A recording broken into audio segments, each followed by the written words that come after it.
ജഡം. ഒരു കഥ. ജഡം. നിശബ്ദമായ അന്തരീക്ഷത്തിൽ കണ്ണുകളടച്ച് നിർവികാരയായി കിടക്കുന്ന അവളുടെ മുഖത്തേക്ക് നോക്കി. ഒരു വേദന നെഞ്ചിലൂടെ കയറി വന്ന് തലയിൽ വിങ്ങി നിന്നു. അടഞ്ഞു കൂമ്പിയ കൺപോളകൾക്കുള്ളിൽ കണ്ണുകൾ നിശ്ചലമാണ്. ജീവനില്ലാത്ത കണ്ണുകൾ. അതെങ്ങനെ വിശ്വസിക്കും? ആ ജീവസുറ്റ കണ്ണുകൾ ശാന്തമായ മുഖത്ത് എവിടെയോ പിടിതരാതെ തത്തിക്കളിക്കുന്നുണ്ടെന്ന് തോന്നി.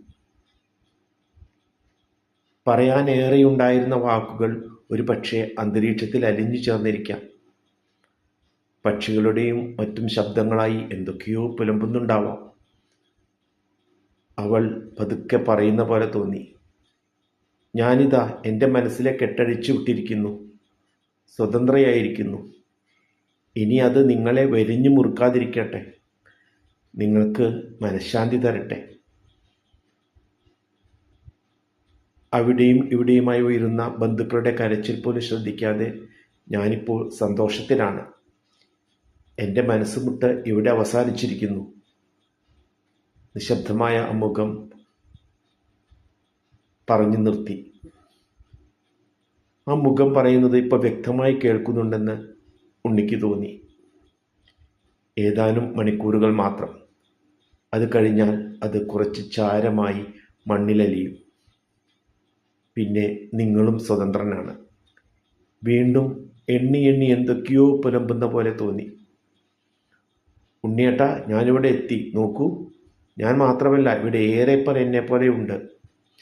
സ്നേഹം കാണാതെ അവഗണിച്ചവർ, സ്നേഹം പങ്കുവയ്ക്കാനാവാതെ നിസ്സഹായരായവർ. അവർ അനുഭവത്തിൽ എന്നോട് പറയുന്നു, ഇപ്പോൾ ഞാൻ അനുഭവിക്കുന്ന ശാന്തത താൽക്കാലികം മാത്രമാണെന്ന്. ഇവിടുത്തെ ജീവിതം നാൾക്കുനാൾ പോകുന്തോറും കടം വച്ച സ്നേഹം കൊണ്ട് വീണ്ടും മനസ്സിനെ പ്രക്ഷുബ്ധമാക്കും. കാരണം ഞാൻ സ്നേഹിച്ചിരുന്നതാണ്. വിതുമ്പി അവിടെ നിന്ന് പതുക്കെ നടന്നു. ശരിയാണ്, എൻ്റെ മനസ്സിന് എങ്ങനെ ശാന്തമാവാൻ കഴിയും? എല്ലാം മറന്നെന്ന് വരുത്താൻ എപ്പോഴും കഴിയുന്നുള്ളൂ.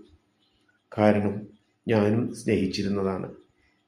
എങ്കിലും നാം അറിയാതെ അന്യരായി പോയല്ലോ. സമയം കൊഴിഞ്ഞു പോകുന്നു. ആകാശത്തേക്ക് ഉയർന്ന പുക നേർത്ത് വന്നപ്പോൾ, എല്ലാം കഴിഞ്ഞ് മടങ്ങുമ്പോൾ ശരീരം വല്ലാതെ കുഴയുന്ന പോലെ തോന്നി. വല്ലാത്തൊരു ശൂന്യത. നിർജീവമായ മനസ്സും ശരീരവും കനം കൂടി പൊട്ടിപ്പോകുമെന്ന് തോന്നി. അതേ ദേവു, ഞാനാണിപ്പോൾ മരിച്ചിരിക്കുന്നത്. പൂർണ്ണമായും ഒരു ജഡമായിരിക്കുന്നത്. Thank you. ജഡം.